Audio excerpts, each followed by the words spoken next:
আমি আবার রিপিট করছি, কারণ এটা আজকে থেকে বাড়িতে নিয়ে এসে আনন্দ করা লাগবে। সিস্টেম আপনি পরের আয়াতে দেখেন, পৃথিবীতে কেউ যদি অবৈধভাবে একটা সুখ ভোগ করে, কয়টা? আপনি শব্দের দিকে খেয়াল করে মিলাবেন। আপনি যদি অবৈধভাবে একটা সুখ ভোগ করেন, কমপক্ষে 70টা দুঃখ আপনাকে আল্লাহ ভোগ করাবে। সুখ কয়টা? বলেন বলেন।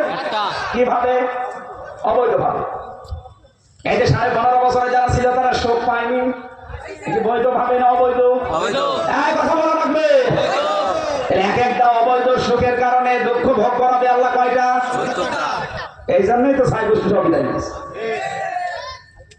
কারণ আপনি নিজেও জানতেন এই আসনের জি রবি আহমেদ নাকি না, মোশতাক আহমেদ রবি, উনি জানতো না যে সরকার অবৈধ সরকার, বিনা ভোটের সরকার। তারপরও আগ বাড়িয়ে বলছে আমারও দেন, আমিও হয়ে গেলেন আপনি এমপি, বিনা ভোটের এমপি।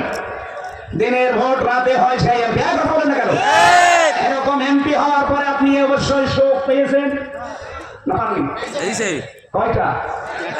একটা। 15.5 বছরে কত শোক পেয়েছে আপনি জানেন? টাটকা আর মরা শোক মিলিয়ে আমি নাম নিলাম না। হ্যাঁ, আপনি টের পাচ্ছেন কি বলি?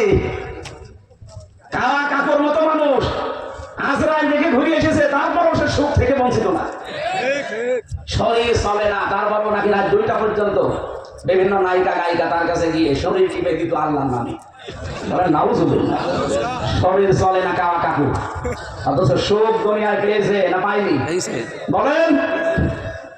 এই যে হাসান মাহমুদ, এর চরিত্র এখন প্রকাশ পাচ্ছে। টাকলা মুরাদ, এর এখনো পর্যন্ত ইন্টারনেটে 6 মিনিট 8 সেকেন্ডের অডিও রেকর্ড আছে। এত নিকৃষ্ট কথা মেয়েদের সাথে মানুষ বলতে পারে? সে একটা মন্ত্রী ছিল। এরকম অবৈধ এমপি, মন্ত্রী, উপজেলা চেয়ারম্যান, মেয়র, অনেক ডিসি, এসপি, অনেক ওসি মিলে বাংলাদেশে 1628 জন মানুষ দায়িত্বে ছিল। এই মানুষগুলো 15.5 বছরে যারা অবৈধ সুখ পেয়েছেন, একটা কয়টা?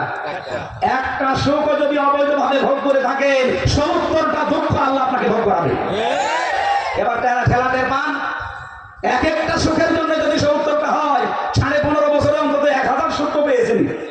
তাহলে আপনি ক্যালকুলেটর দিয়ে হিসাব করেন, ক্যালকুলেটর নষ্ট হয়ে যাবে, আপনার দুঃখ শেষ হবে না। আমার মনে হয় কথা আপনি বুঝেছেন।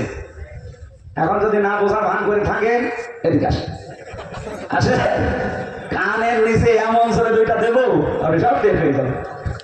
আপনি টের পাচ্ছেন না? মানে আগস্টের 5 তারিখের পর থেকে আজকে এপ্রিলের 7 তারিখ, 1 মাস 2 দিন হলো বাংলাদেশ দ্বিতীয়বার স্বাধীন হওয়া।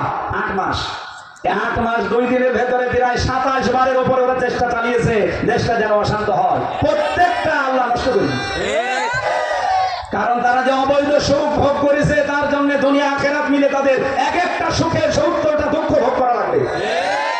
তারপর অন্য কথা, এই জন্য তো হতাশ হয়ে গেছে যে না আর মনে হয় হবে না। কিছুদিন পরে পরে শয়তান ধোঁকা দেয়, শয়তান নাড়াচাড়া দেয় আর বলে আমি চট করে চলে যাই। তারপরে যে দেখে যে না এই দেশের মানুষ এখনো সোচ্চার আছে, বলে না পরে। এই পরে পরে করতে করতে দেখবেন হঠাৎ করে পটল তুলিস, আর পটল তুললে শেষ। এই কথা বলেন, রাজা আরো বাড়বে। এবার আসেন তো মূল কথায়। এই যে যারা পরকীয়া প্রেম করেন, এটাও তো একটা সুখ।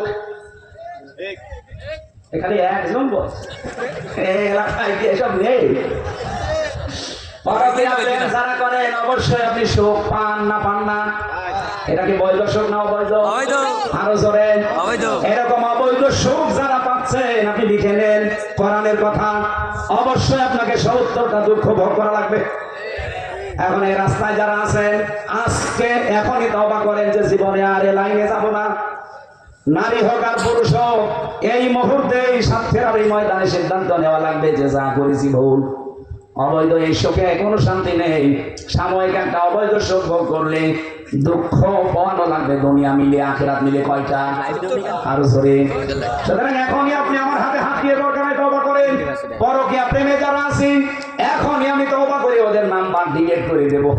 বিশেষ করে যাদের ভাবির সাথে